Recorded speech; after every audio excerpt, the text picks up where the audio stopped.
একদিকে ক্যাবিনেট মন্ত্রী বলছেন পেনশন বৃদ্ধির বিষয়ে তিনি ভীষণ ইতিবাচক, আর ঠিক অন্যদিকে সংসদে দাঁড়িয়ে শ্রম বিষয়ক প্রতিমন্ত্রী বলছেন ফান্ডে টাকা নেই, তাই পেনশন বাড়ানো কোনোভাবেই সম্ভব নয়। হ্যাঁ, একই সরকার, একই ইস্যু, কিন্তু কথা সম্পূর্ণ আলাদা। আজ আমরা এই অদ্ভুত পরস্পর বিরোধী অবস্থানের পেছনের কারণগুলো একটু ঘেঁটে দেখব। আমাদের আজকের এই আলোচনার মূল বিষয় হলো ভারতের ইপিএস 95 বা এমপ্লয়িজ পেনশন স্কিম এর অধীনে ন্যূনতম পেনশন বৃদ্ধির দীর্ঘমেয়াদী সংগ্রাম। আর এই পুরো বিশ্লেষণটা আমরা করছি এমপ্লয়িজ অ্যান্ড পেনশনার্স টিভি নামক একটা ইউটিউব চ্যানেলে প্রকাশিত সাক্ষাৎকারের ওপর ভিত্তি করে। এই সাক্ষাৎকারে যিনি কথা বলেছেন তার কথাগুলো কিন্তু বেশ গুরুত্বপূর্ণ। ঠিক, কারণ তিনি সেন্ট্রাল বোর্ড অফ ট্রাস্টিজ বা সিবিটি এর সদস্য এবং ভারতীয় মজদুর সংঘের প্রতিনিধি শ্রী মল্লেশম।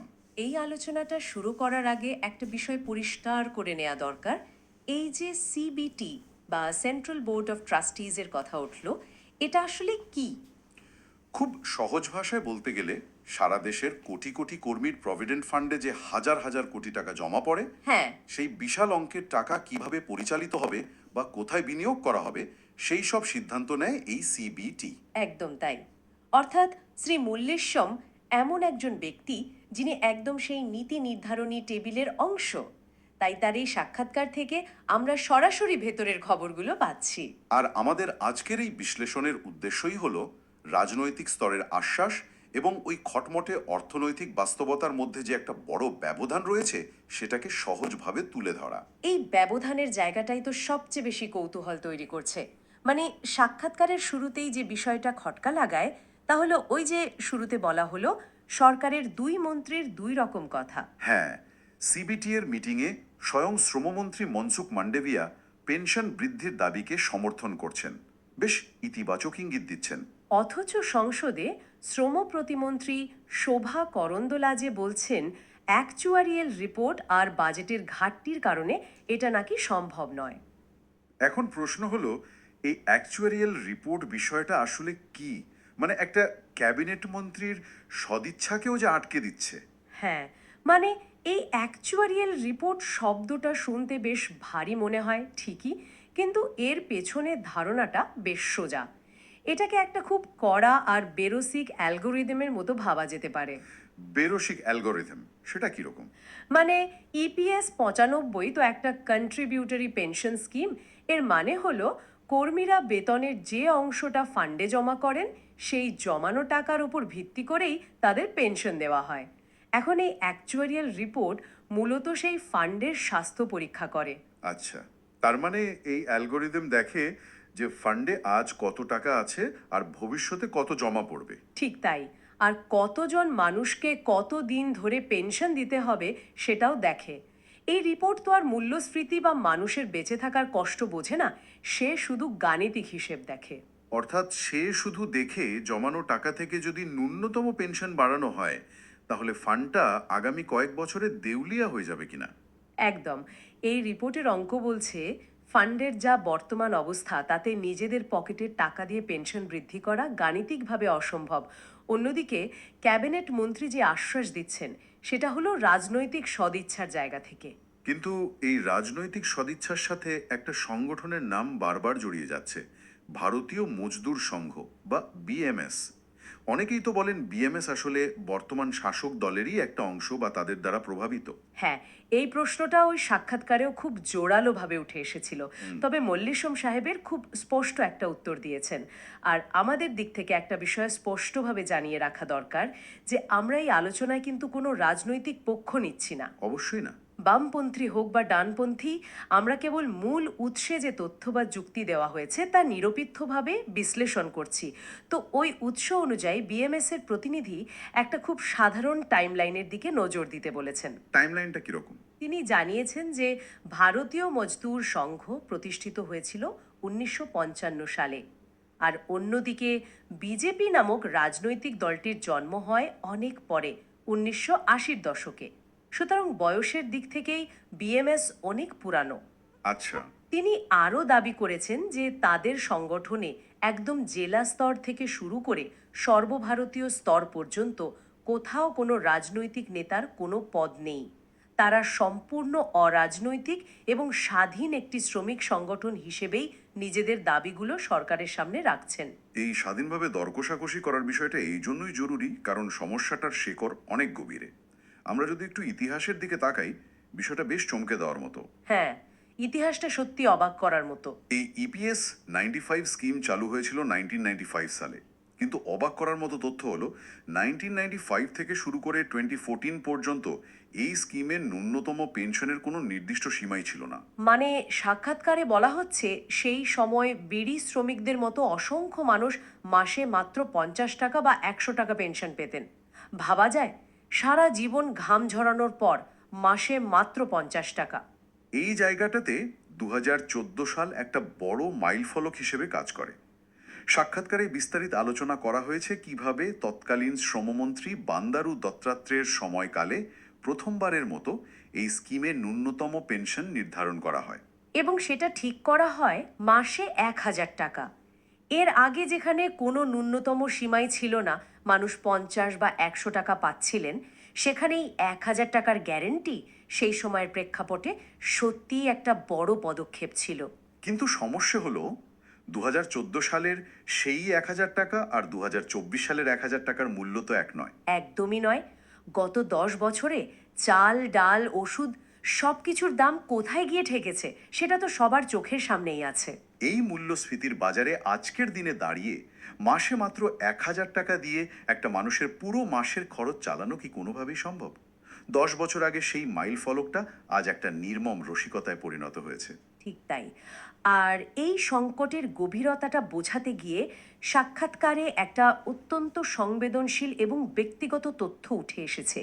যিনি এই সাক্ষাৎকার দিচ্ছিলেন সেই মাল্লেশম সাহেব, যিনি নিজে সিবিটি এর একজন সদস্য, তিনি নিজেই নাকি মাসে মাত্র 900 টাকা পেনশন পান। এ তথ্যটা সত্যিই পুরো পরিস্থিতির আয়না বলা যায়। যিনি লাখ লাখ শ্রমিকের অধিকার নিয়ে শীর্ষ পর্যায়ে আলোচনা করছেন, মন্ত্রীদের সাথে সরাসরি বসছেন, তার নিজের পেনশনের পরিমাণ মাত্র 900 টাকা। হ্যাঁ, আর বর্তমানে দেশে ইপিএস 95-এর আওতায় প্রায় 80 লাখ শ্রমিক রয়েছেন।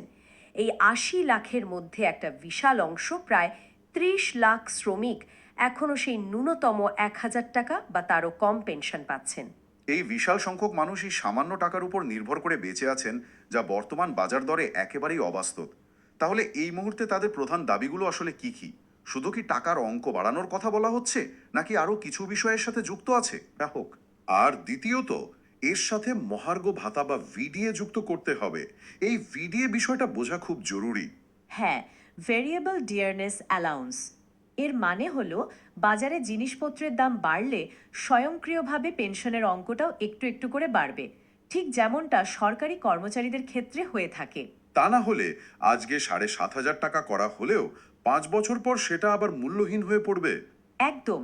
আর তৃতীয় গুরুত্বপূর্ণ দাবিটি হলো সকল ইপিএস 95 পেনশনারদের জন্য বিনামূল্যে চিকিৎসা বা মেডিকেল সুবিধার ব্যবস্থা করা। কারণ বৃদ্ধ বয়সের চিকিৎসার খরচটাই তো সব থেকে বড় বোঝা হয়ে দাঁড়ায়। কিন্তু এখানেই তো আবার সেই অঙ্কের খটকাটা চলে আসে। 1,000 টাকা থেকে 1,00,000-এ 7,500 টাকা। সরকার তো বলছে তাদের কাছে এত টাকা নেই। তাহলে এই বিশাল অঙ্কের টাকার সমীকরণটা আসলে কি দাঁড়াচ্ছে? কেন অর্থমন্ত্রক এই দাবিটা মেনে নিতে এত দ্বিধা করছে? এর উত্তরটা লুকিয়ে আছে ওই বাজেট সহায়তার অঙ্কের ভেতর। বর্তমানে সরকার এই ফান্ডের জন্য বেসিক বেতনের 1.16% শেয়ার হিসেবে বছরে প্রায় 8,000 কোটি টাকা অনুদান দেয়। আচ্ছা। এর পাশাপাশি ওই যে ন্যূনতম 1,000 টাকা পেনশন নিশ্চিত করার কথা বললাম, হ্যাঁ। সেটার জন্য সরকার আলাদাভাবে আরও প্রায় 900 কোটি টাকার বাজেট সহায়তা দিয়ে থাকে। অর্থাৎ সব মিলিয়ে প্রায় 8,900 কোটি টাকা সরকার এই মুহূর্তে দিচ্ছে। ঠিক। এখন ফান্ডের কর্মকর্তাদের হিসাব অনুযায়ী যদি এই ন্যূনতম পেনশন বাড়িয়ে 7,500 টাকা করতে হয়, তাহলে সরকারের কাছ থেকে অতিরিক্ত আরও অন্তত 10,000 কোটি টাকার বাজেট সহায়তা প্রয়োজন হবে। মানে বিষয়টা দাঁড়াচ্ছে, ফান্ডের নিজের জমানো টাকা থেকে এই বৃদ্ধি সম্ভব নয়। সরকারকে সাধারণ করদাতাদের দেওয়া বাজেটের টাকা থেকে এই অতিরিক্ত 10,000 কোটি টাকা প্রতি বছর এই ফান্ডে ঢালতে হবে। ঠিক তাই। আর এখানেই অর্থমন্ত্রক আপত্তি তুলছে, কারণ এটা একটা কন্ট্রিবিউটরি ফান্ড। অর্থমন্ত্রকের যুক্তি হলো ফান্ডে যে পরিমাণ টাকা জমা পড়ছে তার থেকে অনেক বেশি টাকা যদি সরকার বাজেট থেকে দিতে শুরু করে, তাহলে সেটা আর কন্ট্রিবিউটরি ফান্ডের নিয়মে থাকে না। তখন সেটা সাধারণ সরকারি অনুদানে পরিণত হয়। হ্যাঁ, আর এই অতিরিক্ত 10,000 কোটি টাকার বোঝা প্রতি বছর বাজেটে নেওয়াটা একটা বিশাল অর্থনৈতিক চাপ। কিন্তু এই যুক্তির বিপরীতে সাক্ষাৎকারে একটা চমৎকার তুলনামূলক আলোচনা উঠে এসেছে, যা ওই 10,000 কোটি টাকার যুক্তিটাকে বেশ চ্যালেঞ্জ করে। মল্লেশম সাহেব রাজ্য সরকারগুলো দেওয়া ভাতার প্রসঙ্গ টেনেছেন। হ্যাঁ, আমরা দেখতে পাচ্ছি দেশের বিভিন্ন রাজ্য সরকার তাদের নিজেদের উদ্যোগে বয়স্ক নাগরিকদের জন্য, বিধবাদের জন্য বা প্রতিবন্ধীদের জন্য নানা ধরনের ভাতা দিচ্ছে। এবং অনেক রাজ্যেই এই ভাতার পরিমাণ মাসে 3,000 টাকারও বেশি। মজার ব্যাপার হলো, যারাই রাজ্য সরকারের ভাতা পাচ্ছেন তাদের কিন্তু আগে থেকে কোনো ফান্ডে টাকা জমা করতে হয়নি। সম্পূর্ণ বিনা অবদানেই রাজ্য সরকারগুলো এই সামাজিক সুরক্ষা নিচ্ছে। এই যুক্তিটা অত্যন্ত শক্তিশালী। মল্লেশম সাহেবের প্রশ্ন হলো, রাজ্য সরকার যদি বিনা অবদানে মাসে 3,000 টাকা বা তার বেশি দিতে পারে, তাহলে ইপিএস 95-এর আওতায় থাকা শ্রমিকরা যারা সারা জীবন কাজ করেছেন, দেশের অর্থনৈতিকে সরাসরি অবদান রেখেছেন, তাদের ক্ষেত্রে কেন্দ্র সরকার কেন পর্যাপ্ত বাজেট সহায়তা দিতে পারবে না? হ্যাঁ, অবদান রাখা শ্রমিকদের 7,500 টাকা দেওয়ার ক্ষেত্রে এই বাজেট ঘাটতির যুক্তিটা কতটা নৈতিক, সেই প্রশ্নটা এখানে বড় হয়ে দেখা দিচ্ছে। একদম। একদিকে মানুষ এই নৈতিক যুক্তি নিয়ে লড়ছেন, আর অন্যদিকে এই হতাশা এবং অনিশ্চয়তার সুযোগ নিয়ে ডিজিটাল যুগে আরেকটা ভয়ঙ্কর সমস্যা মাথাচাড়া দিয়ে উঠেছে। সোশ্যাল মিডিয়ায় ফেক নিউজ ছড়ানো। সোশ্যাল মিডিয়ায় তো আজকাল অর্থমন্ত্রী বা প্রধানমন্ত্রী নানা রকম মর্ফ করা ভিডিও ঘুরে বেড়াচ্ছে, যেখানে বলা হচ্ছে পেনশন নাকি ইতিমধ্যেই বেড়ে গেছে। হ্যাঁ, এই বিষয়টা নিয়ে সাক্ষাৎকারে গভীর উদ্বেগ প্রকাশ করা হয়েছে। কিছু নাম গোত্রহীন সংগঠন এগুলো ছড়াচ্ছে।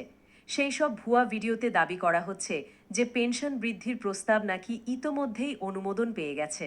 বয়স্ক মানুষজন যারা এমনিতেই আর্থিক কষ্টে আছেন এবং একটা সুখবরের আশায় দিন গুনছেন, তারা এই ধরনের ভিডিও দেখে বিভ্রান্ত হচ্ছেন। তারা এগুলোকে সত্যি বলে ধরে নিচ্ছেন। এটা আসলে এই অসহায় মানুষদের আবেগের সাথে এক ধরনের নিষ্ঠুর খেলা।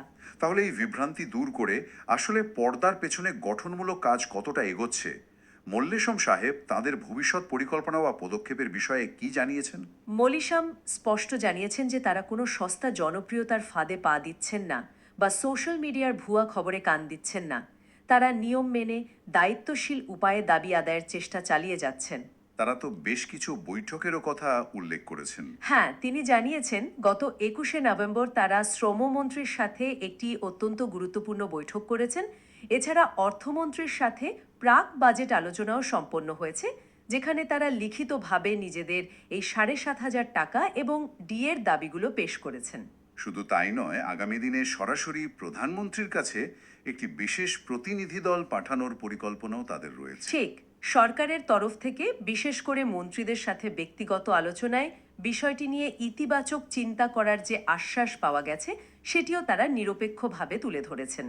তারা আশাবাদী যে আলোচনার মাধ্যমেই এই দীর্ঘদিনের সমস্যার একটা সম্মানজনক সমাধান বেরিয়ে আসবে। এই পুরো আলোচনা এবং সাক্ষাৎকারের বিভিন্ন দিক বিশ্লেষণ করার পর একটা বিষয় খুব পরিষ্কার হয়ে যায়। ইপিএস 95-এর এই সমস্যাটা কেবল কয়েকজন বয়স্ক মানুষের মাসের শেষে পাওয়া কয়েকটা টাকার মধ্যে সীমাবদ্ধ নেই। না, এটা তার চেয়ে অনেক বড় একটা বিষয়। এটা আসলে একটা দেশের সামগ্রিক আর্থসামাজিক কাঠামো এবং সারা জীবন অবদান রাখা শ্রমিকদের প্রতি রাষ্ট্রের যে দায়িত্ববোধ, তার একটা অনেক বড় উদাহরণ। যখন আমরা দেখি যে অ্যাকচুয়ারিয়াল রিপোর্ট, ফান্ডের 1.16%-এর হিসাব আর বাজেটের ঘাটতির এই গোলকধাঁধায় পড়ে সাধারণ মানুষের জীবন এতটা বিপর্যস্ত হয়ে পড়ে, তখন অর্থনীতির এই খটোমটি নিয়মগুলোর ওপর সত্যিই প্রশ্ন জাগে। ঠিক তাই। তথ্য আর হিসাবের মারপ্যাচে কিভাবে মানুষের সাধারণ বেঁচে থাকার অধিকারটা আটকে যায়, সেটাই বোধহয় এই পুরো বিশ্লেষণ থেকে আমাদের সবচেয়ে বড় শিক্ষণীয় বিষয়। একটা সমাজ কিভাবে তার প্রবীণদের, তার শ্রমিকদের মূল্যায়ন করে, এই ইপিএস 95 বিতর্কটা আসলে তারই একটা আয়না। একদিকে রয়েছে অর্থনীতির কড়া নিয়মকানুন, ফান্ডের স্থায়িত্বের গাণিতিক হিসাব, আর অন্যদিকে রয়েছে হাজার হাজার মানুষের ন্যূনতম সম্মানের সাথে বেঁচে থাকার অধিকার। এই দুটোর মধ্যে একটা সঠিক ভারসাম্য রক্ষা করাটাই এখন যে কোনো সরকারের কাছে সবচেয়ে বড় চ্যালেঞ্জ। আজ আমরা তথ্যের উপর ভিত্তি করে পুরো বিষয়টার বিভিন্ন দিক তুলে ধরার চেষ্টা করেছি। আশা করি এই আলোচনা থেকে বিষয়টির পেছনের আইনি এবং অর্থনৈতিক জটিলতাগুলো সবার কাছে অনেকটাই স্পষ্ট হয়েছে। কিন্তু এই পুরো পর্বটি শেষ করার আগে আজকের এই সমগ্র উৎস এবং আলোচনার উপর ভিত্তি করে একটা গভীর ভাবনার জায়গা তৈরি হয়। হ্যাঁ, এমন একটা প্রশ্ন যা হয়তো আমাদের প্রচলিত অর্থনৈতিক ধারণাকেই একটু চ্যালেঞ্জ করবে। যদি কোনো রকম আর্থিক অবদান না রেখেই, অর্থাৎ কন্ট্রিবিউট না করেই, বিভিন্ন রাজ্য সরকারের জনকল্যাণমূলক ভাতাগুলো সারা জীবন নিজস্ব তহবিলে অর্থ জমা করা শ্রমিকদের পেনশনের চেয়ে পরিমাণে বেশি হয়, তবে কি আমাদের এই অবদান ভিত্তিক সুরক্ষা ব্যবস্থার মূল কাঠামো নিয়ে নতুন করে ভাবার সময় আসেনি? মানে বছরের পর বছর ধরে শুধুমাত্র বাজেটের তালি দিয়ে বা কিছু অতিরিক্ত 10,000 কোটির অনুদান দিয়ে কি এই সমস্যার কোনো স্থায়ী সমাধান সম্ভব? নাকি পুরো সিস্টেমটাকে, এই গোটা পেনশন কাঠামোটাকেই একদম গোড়া থেকে নতুন করে ঢেলে সাজানো প্রয়োজন? এই প্রশ্নটি রইল সবার ভাবনার জন্য। আজ তাহলে এ পর্যন্তই।